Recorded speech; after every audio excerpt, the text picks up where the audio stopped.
Eye Tracker and Autism Assistive Keyboard. Hi, my name is Anika Sauerker. For this project, I have chosen the theme of bridging inequalities. I believe technology should not only benefit the people using it, but also should empower them to feel accomplished.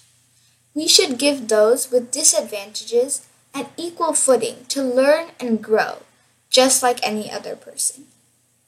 Assistive technology is any device, software, program, or product that can help people with disabilities. I have developed a keyboard and eye tracker that can help nonverbal autistic people and people with aphasia.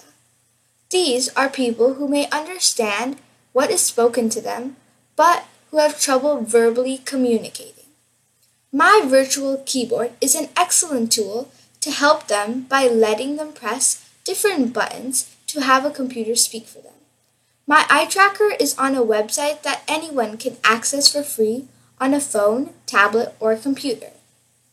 I am very optimistic that this project will be very useful in the real world. Eye tracker. Paralysis is a disorder which can cause people to lose their ability to move. It is hard for many paralyzed people to communicate with loved ones. This creates a lot of annoyance for them and for the people they want to communicate with. People who are paralyzed will be able to communicate more easily and quickly with their family by using my eye tracker.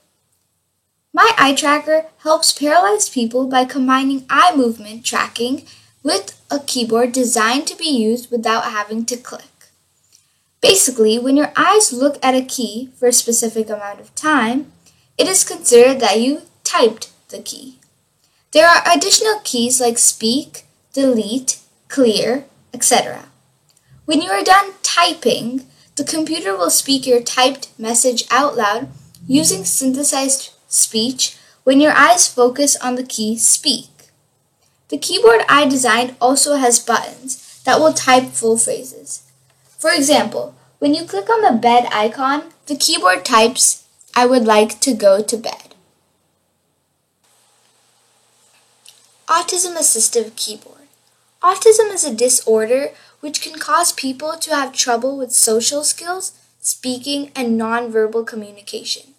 Many young autistic children are nonverbal and find it difficult to communicate with others.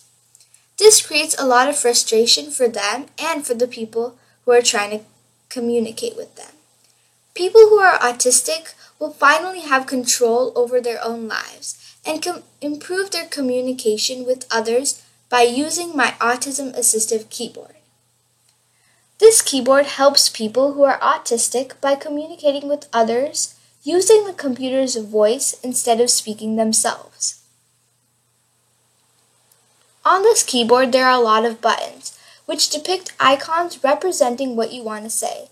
For example, there is a button that has a picture of a toilet on it. When you press that button, your device will say, "I need to go to the bathroom."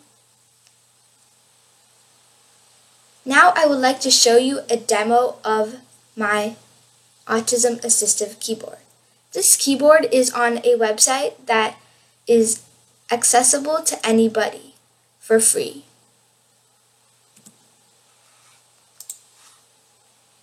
So this is my Autism Assistive Keyboard. If you click on any of the icons, it will type the message corresponding to the icon. For example, if you click the question mark, it says, "I'm confused."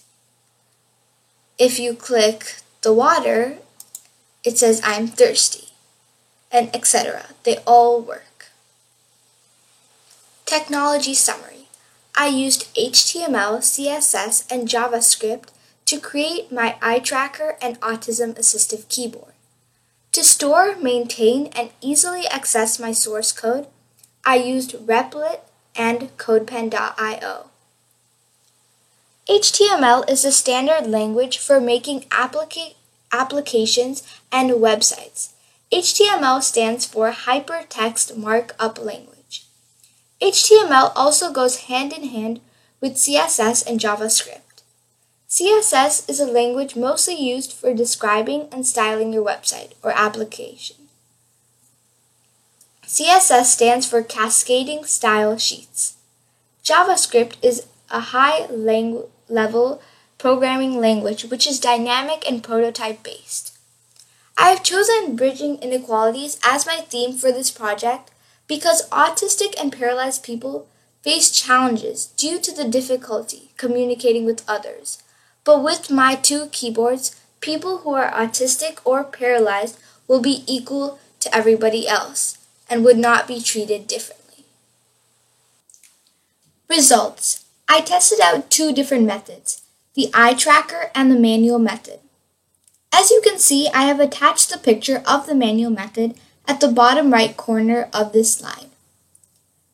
So, how does this manual method work?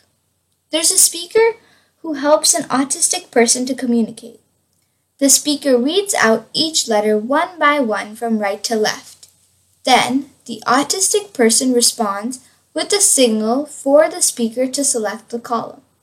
From there on, the speaker reads out the letters from top to bottom. The autistic person again responds with another signal to select a specific letter. This letter would be the first letter of the word. This process is repeated multiple times until the word is formed. As you can see, this is a very time-consuming and frustrating process. I tested the time difference between using the eye tracker and the manual method.